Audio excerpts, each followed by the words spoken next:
Welcome to hockey. We're back, which is awesome to see. By way of introduction, my name is Patrick Sloan. I am the initiation director for Peanut, Tyke, and Pre-Novice. I will start by apologizing for kind of lack of information this year. Usually by this time I've gotten most of the information out to parents, but this year has just been, as you can imagine, just crazy with new regulations, new late registrations. We almost doubled in registration in the last week. We are now full, which is awesome in our 3 divisions. And I have a lot of information to convey to you, so I know there's a lot of information, so I'm going to ask you to bear witness. So for some, especially those in the Tyke and the Pre-Novice, you're well aware of this, but we're going to go through some of the new things that we have to get by in this new world that we're living in. So, we are bound under the new Board of Health arena rules. We are definitely living in unprecedented times. Not what we imagined last year when we got shut down in March. And we have to follow these rules, and it's awesome that we are back to hockey. But we are bound, as I said, by the new Board of Health regulations and the State of Woodstock facility rules this year. And these are non-negotiable. These aren't our rules. These are what we are have to abide by. So let's kind of get through what you can expect when you come to the arena next Saturday. And yes, we are starting on October 3rd. Anyone in the under 11, there are no dressing rooms. You'll be required to come dressed, and they'll put their skates on in their designated area. Masks must be worn by everyone entering the building. That's parents and kids included. Please keep masks on until you get your hockey helmet on and head out to the rink. You'll find attached to the email that I sent with this link that there is a health screening questionnaire that has to be done prior to it. When you arrive at the arena, you will verbally agree that you have done the questionnaire and that there are no negative changes to that questionnaire. You need to arrive 30 minutes before your scheduled ice time to check in. The doors are locked to the arena. You will be checked in at the front door, and then at the 15-minute mark, the entire group will be allowed in to go get their skates on and get on the ice before their ice time. When you come in, sanitize your hands or sanitizing stations throughout the arena before and after leaving the ice surface and when leaving the dressing room and upon leaving the facility. So as I said, you're going to come in right at the front door. There is a check-in table where you sign in. And I know this has been a contentious issue, but there will only be one parent or guardian allowed in with no younger siblings for the session. The Board of Health mandates that only 50 people can be on one ice pad. That includes on the ice and in the stands.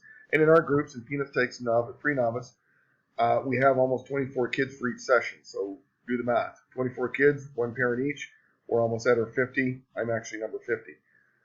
And at this age, there needs to be a parent, okay? For bathroom breaks, etc., especially in the Peanuts group. Forever trying to find a parent in the stands. Kid comes to me and says, I have to go to the bathroom. I'm going to call you. So make sure you are available. However, I do have an opportunity for some parents to come in and get their volunteer bond back. Each division is responsible for checking in at the table. So we have to have people sitting at the table for the check-in and sign in parents and players. Over the course of the year, if you do 4 dates, that covers your 2-hour volunteer bond. And after your 30 minutes at the table, you can come in and watch the session. If you're interested in doing this, please let me know and I will create a schedule. Spots are first come, first serve. So, as I said, if you want to be the guy sitting at the table, you be there 30 minutes before the session, start signing in. At the 15-minute mark, the arena staff will come and open the doors and let the entire group in as a group. Okay? And then I said, you can come on in. Once you're in, I said there are no dressing rooms. You're going to go to your assigned area. Depending on which hour you are on, you will either be on the end of the red pad or in the hallway. There are 24 chairs lined up for people to put their skates on, and you enter and leave from that particular junction. Continuing with the arena rules, always maintain social distancing, including on the ice. Players are responsible for their own water bottle. Do not share with anyone. And if you forget your bottle, the arena staff, or if you forget and leave, The arena staff will put it in the garbage. There is no lost and found this year. Water fountains will not be available in the arena. Number 11, there is no spitting on the floors or the ice. If you're caught doing this, you'll be immediately asked to leave the building. Once your ice time is over, you have 15 minutes to leave the assigned area, and it should be done as a group. Outside food and beverages, no Timmies this year, are not permitted inside the building. And there is no snack bar this year either. 14, if the players do not feel well, please have them stay at home. Okay, I know you're getting that with the schools, everything else. Just continuing on with the arenas. Okay.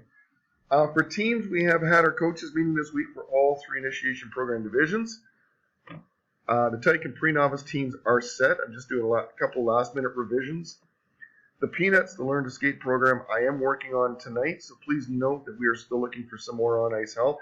It is really all hands on deck. It's a lot of fun. I think the coaches have more fun out there than the kids. But I'd love to see us have almost like one coach for every 3 kids on the ice. So the more hands, the better to get the little ones up and skating.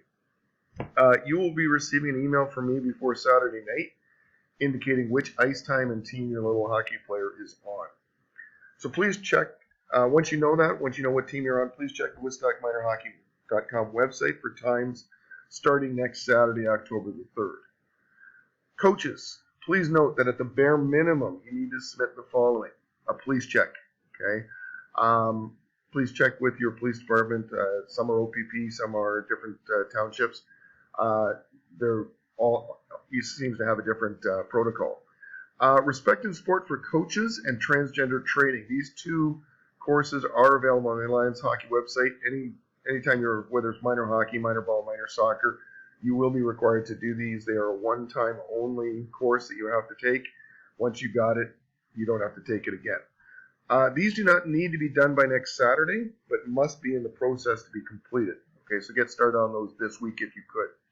For parents, all parents are required to complete the parent version of Respect and Sport.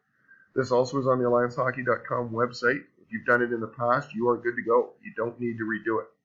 But most of the Peanuts parents will need to complete this, however, if this is your first hockey player. Please note, the Respect and Sport for coaches is a different program than the parent version. So make sure, whether you're a coach or a parent, which one you're clicking on it right. Both are one-time courses. Once done, you never have to do them again. Okay. I just wanted to talk a little bit about the philosophy of the program for the initiation, whether we're talking Peanuts, Tykes, or novice. Bottom line, fun. How a player gets their initial taste of hockey is crucial. And those first few steps onto a hockey rink, we believe have to be a positive experience, full of fun and excitement. If the player has fun, develops basic skills, and builds confidence, there's a better chance they'll go on to enjoy hockey for a lifetime. So our goal is simply to have some fun. Teach some skills, build some confidence, but ultimately have some fun out there. The skating skills will be developed, but not at the expense of just enjoying their time out there. For Peanuts, this is not a hockey league. This is a Learn to Skate program. Our first day is literally how to fall down and how to get up. Players will not even need sticks until November for the Peanuts program. Tykes and pre-novice is a gradual introduction to hockey. We start introducing the cross-ice pond hockey games over those 2 years.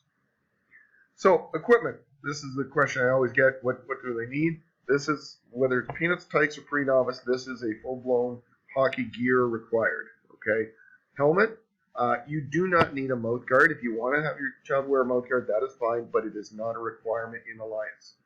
But you definitely need a helmet, a neck guard, practice jersey you will be getting from me at a later date, shoulder pads, elbow pads, Jock or Jill, gloves, hockey stick. As I said, Peanuts, you don't need those immediately. That'll come after the first, like I said, usually mid-November. Hockey pants, shin pads, socks are not provided, so you will need to get some hockey socks, skates, and a hockey bag. So let's look at the Peanuts first. An example of an hour in Peanuts. So currently we have 2 groups of 24 skaters in each session, one group at 11:30 and one at 12:30. Within these groups, we have 3 groups of 8, Batman, Superman, and Spider-Man. As I said, by Saturday night, you'll know what time and what group they are in. The first 5 to 10 minutes is generally a free skate for players to get out on the ice. The next 10 minutes, we go into a large group activity game. And then after that, we break into smaller groups for the next 30 minutes. The 3 groups of 8 on the ice with their group instructors while they work on a particular skill or drill for about 8 to 10 minutes. And on the whistle, they will move zones to a new skill or drill. When we finally finish with a small area game or a pond hockey game to finish. Each week, I will email everybody, coaches and parents, what the practice plan is for the coming Saturday. So please note that sometimes things change on the fly, but have an idea of what, especially coaches, please know before you get to the rink on Saturday what the session is going to look like. You will find attached to this email next Saturday's practice plan. Tykes and pre-novice. For those of you coming out of Peanuts, we currently have 4 teams of 12 skaters. Only 2 teams will be on the ice for each session this year, as opposed to last year's 4. Saturdays are generally game days, playing cross-ice pond hockey games. Now, we cannot start these until the Board of Health and Alliance move on to the next stage, which we hope is in mid-October. Until then, Saturdays will be team and group practices. Sundays, as well, will be team practices. We are still hoping to do the power session, but the power skating sessions are on hold right now, as the Civic Center opening has been delayed, as well as the cap of 50 players, which has created havoc with the ice time scheduling, which has created a need for ice time amongst all users. We hope to start the Tuesday power skating sessions later on in the season. Jerseys, I had hoped to have the jerseys ready to go for this weekend, but was informed by our supplier that they will not be ready until early next week. Please watch for emails next week as to distribution. It may be that you will be getting one on Saturday from your coach as you arrive at the check-in table. I am going to ask a favor of the pre-novices. For the longest time, we had a registration of about 62 players in Tyke and pre-novice, and so we had planned on 4 teams of roughly 8 players, and this is a good thing. We had a rush of registrations, which actually we maxed out, but it did skew our numbers, and we had already ordered the jerseys, so we are having a shortage. So the teams this year are white, red, blue, and black. If that was your team from last year, can I ask that you still use that jersey this year so that we have enough jerseys for the new players? Thanks for your help in this.